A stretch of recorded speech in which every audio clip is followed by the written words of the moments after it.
রাজনৈতিক ময়দানে নতুন গুঞ্জন শোনা যাচ্ছে। প্রধানমন্ত্রী নরেন্দ্র মোদী কি এবার অবসরে যাচ্ছেন? Sheikh Hasina is mother of fascism. হাসিনার কুকীর্তি নিয়ে আল জাজিরার ডকুমেন্টারি। ছেড়ে নাই, আমি কি করবো?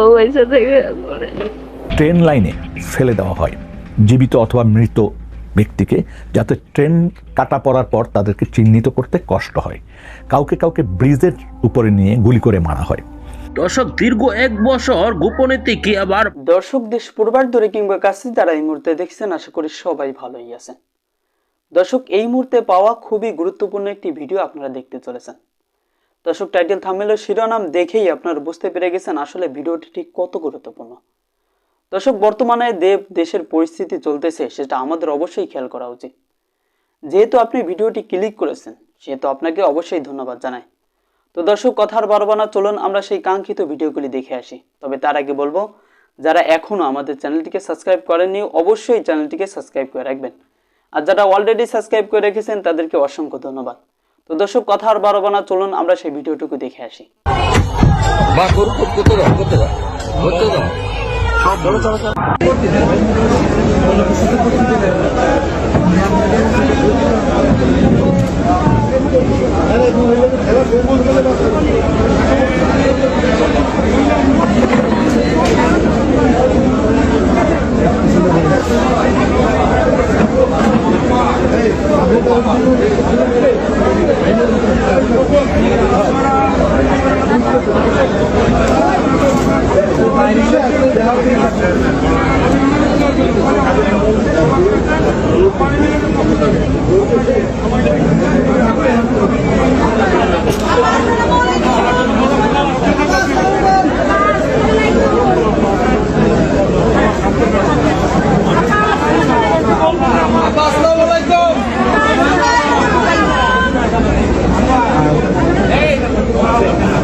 Sheikh Hasina is mother of fascism. হাসিনার কুকীর্তি নিয়ে আল জাজিরার ডকুমেন্টারি।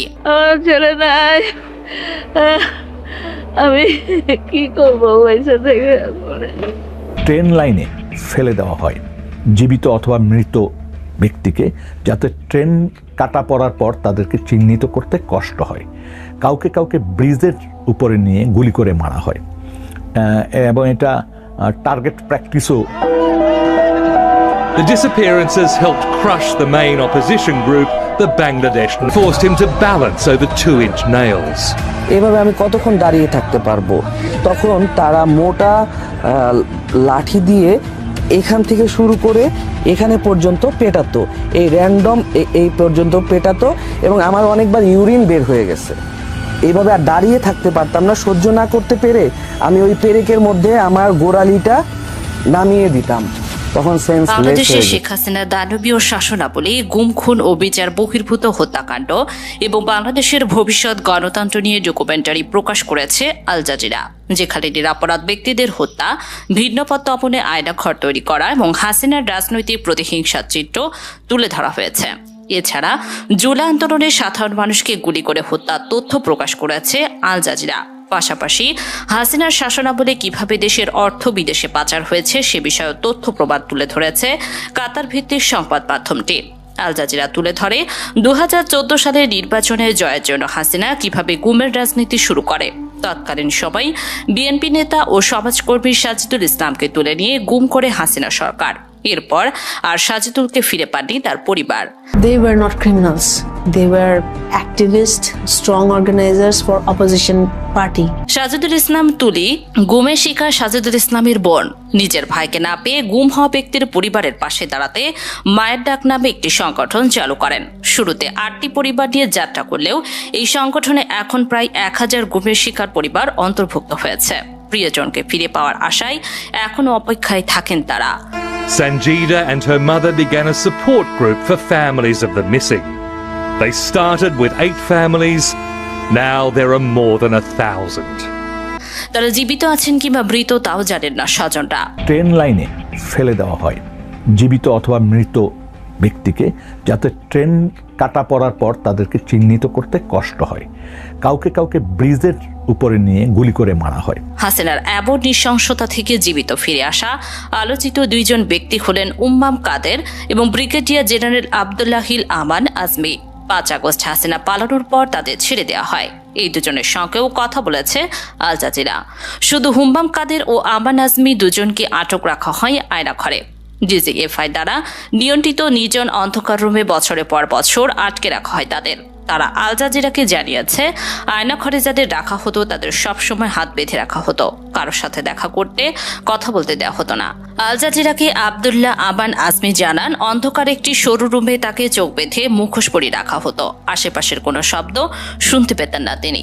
ফ্যাসিস্ট হাসিনা পালানোর পর একে একে সামনে আসতে থাকে আয়নাঘরের চিত্র। গত ফেব্রুয়ারি মাসে গোয়েন্দা সংস্থা দ্বারা পরিচালিত এসব গুমঘর পরিদর্শন করেন প্রধান উপদেষ্টা ডক্টর মোহাম্মদ ইউনুস। এই সময় যারা হাসিনার আমলে গুম হয়ে আয়নাঘরে ছিলেন তারা প্রধান উপদেষ্টাকে তাদের উপর নির্যাতন অত্যাচারের চিত্র তুলে ধরেন।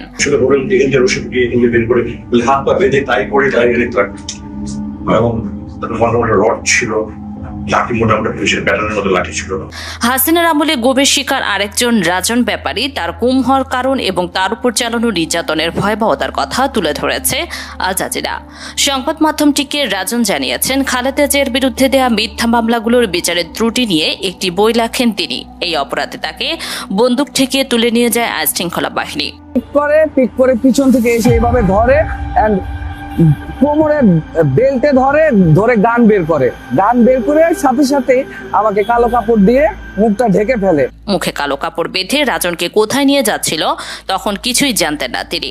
এমনকি গাড়িতে তোলার সময় তার মাথায় বন্দুক দিয়ে বাড়ি দিয়ে তার মাথা ফাটিয়ে দেওয়া হয়। দিনের পর দিন নির্যাতন করে তার কাছ থেকে জানতে চাওয়া হয় খালেদা জিয়াকে নিয়ে কেন বই লিখেছেন তিনি। Forced him to balance over 2-inch nails. প্রিয় দর্শক, শেখ হাসিনা গত 24 সালে 5 আগস্ট যখন ভারত পালিয়ে যায় তখন থেকে কিন্তু তিনি গোপনে ছিলেন। এবার তিনি 1 বছর যাওয়ার পর তিনি প্রকাশ্যে আসতে শুরু করে দিয়েছে। এবার তিনি প্রকাশ্য আসা মাত্রই তাকে গণদোলায় দিতে প্রস্তুতি নিয়েছিল ভারতীয় নাগরিকরা, কিন্তু তিনি রীতিমতো সেখান। তো দর্শক, এত সময় আমাদের সাথে থাকার জন্য আপনাকে ধন্যবাদ। আরও ধন্যবাদ জানাই যারা আমাদের বিশ্লেষক এত সময় আলোচনা করেছেন। তো দর্শক, আজকে এখানে বিদায় নিতেছি। আল্লাহ হাফেজ, দেখা হবে অন্য কোনো ভিডিওতে।